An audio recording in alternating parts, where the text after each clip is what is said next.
Hello friends, இன்றைக்கி நம்ம சேனலில் ரொம்ப சிம்பிளான காளான் 65 வீட்டில் இருக்கிற பொருளை வச்சு எப்படி செய்யுதுன்னு பார்க்கலாம் வாங்க. ஃபஸ்ட்டு காளான் நல்லா க்ளீன் பண்ணி எடுத்துக்கலாங்க. காளானை கட் பண்ணிவிட்டு அப்படியே நம்ம சமையலுக்கு யூஸ் பண்ணக்கூடாதுங்க. காளான் இருக்கிற மேல் தோலை நம்ம ரிமூவ் பண்ணிவிட்டு நல்லா வாஷ் பண்ணிவிட்டு பிறகு தான் நம்ம யூஸ் பண்ணணும். இப்போ நான் காளானை கட் பண்ணி காட்டுறேன் பாருங்கள். அந்த காம்பு பக்கத்துலேருந்து சைடில் இழுத்திங்கன்னா நமக்கு தோல் நல்லா உரிச்சிக்கிட்டு வரும்.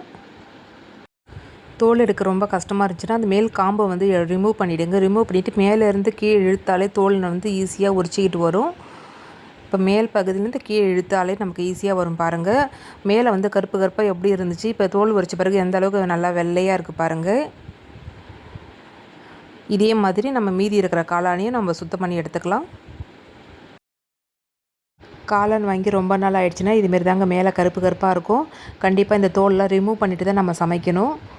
பாருங்கள், காளானை நல்லா சுத்தம் பண்ணியாச்சு. பாருங்கள் எந்த அளவுக்கு தோல் கிடச்சிருக்குன்னு. இப்போ நம்ம சுத்தம் பண்ணி வச்சுருக்கிற காளானை நல்லா கழுவி எடுத்துக்கணுங்க.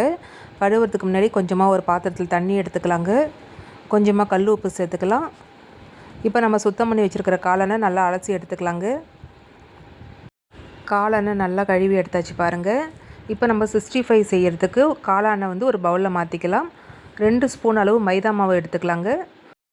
1 ஸ்பூன் கார்ன்ஃப்ளவர் மாவு, 1 ஸ்பூன் அரிசி மாவு எடுத்துக்கலாங்க.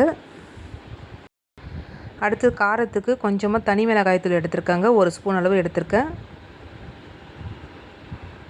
அடுத்தது அரை ஸ்பூன் அளவு கரம் மசாலா எடுத்துருக்கேங்க. அடுத்து அரை ஸ்பூன் அளவு இஞ்சி பூண்டு பேஸ்ட் எடுத்திருக்கேன். இப்போ தேவையான அளவு உப்பு சேர்த்துக்கலாங்க. இப்போ கையால் நல்லா மிக்ஸ் பண்ணி விட்டுக்கலாம். கையால் நல்லா மிக்ஸ் பண்ணி விட்டாச்சுங்க. இப்போ கொஞ்சம் கொஞ்சமாக தண்ணி தெளித்து பிசைஞ்சிக்கலாங்க. ஒரே டைமில் தண்ணி ஊற்றி பிசையக்கூடாது, கொஞ்சம் கொஞ்சமாக தான் தண்ணி ஊற்றி பிசையணுங்க. ஆல்ரெடி நமக்கு காளானில் தண்ணி விடும், அதனால் தண்ணி சேர்க்கும் போது பார்த்து சேர்க்கணும். இப்போ நம்ம பிசைஞ்ச உடனே நம்ம எண்ணெயில் பொரித்து எடுத்துடணுங்க, இல்லைனா நமக்கு காளான்லேருந்து தண்ணி விடும். இப்போ ரெடி பண்ணியாச்சு பாருங்கள். இந்த பதத்துக்கு நம்ம ரெடி பண்ணணும். ரொம்ப தெக்காகவும் இருக்கக்கூடாது, ரொம்பவும் தண்ணியாக இருக்கக்கூடாதுங்க. இந்த பதத்துக்கு நம்ம பிசைஞ்சு எடுத்துடணுங்க.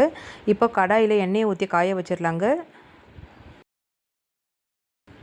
எண்ணெய் நல்லா சூடாகிடுச்சு பாருங்கள். இந்த டைமில் நம்ம காளானை பொரித்து எடுத்துடலாம். இதே மெத்தடில் தாங்க காலிஃப்ளவராக இருந்தாலும் சிக்கனாக இருந்தாலும் இதே மெத்தடில் செஞ்சு பாருங்கள். டேஸ்ட்டு சூப்பராக இருக்கும். அடுப்பை நல்லா மிதமான தீயில் வச்சுட்டு செய்யுங்க, அப்போ தான் எல்லா பக்கமும் நல்லா வெந்திருக்கும் பாருங்கள். கலர் நல்லா மாறிடுச்சு. இப்போ எடுத்துடலாம். இதே மாதிரி மீதி இருக்கிறதையும் நம்ம பொரித்து எடுத்துடலாங்க. காளான் 65 செய்கிறதுக்கு 65 மசாலா எதுவும் சேர்க்காமல் வீட்டில் இருக்கிற பொருளை வச்சு சூப்பராக செஞ்சாச்சு பாருங்கள். இதே மெத்தடில் காலிஃப்ளவராக இருந்தாலும் சரி, சிக்கன் எடுத்தாலும் சரி, இதே மெத்தடில் செஞ்சு பாருங்கள், சூப்பராக இருக்கும். இந்த வீடியோ உங்களுக்கு பிடிச்சிருந்தால் லைக் பண்ணுங்கள், ஷேர் பண்ணுங்கள், கமெண்ட் பண்ணுங்கள். மறக்காமல் நம்ம சேனலை சப்ஸ்கிரைப் பண்ணிக்கோங்க. பக்கத்தில் இருக்கிற பெல் ஐக்கானையும் கிளிக் பண்ணுங்கள். நன்றி, வணக்கம்.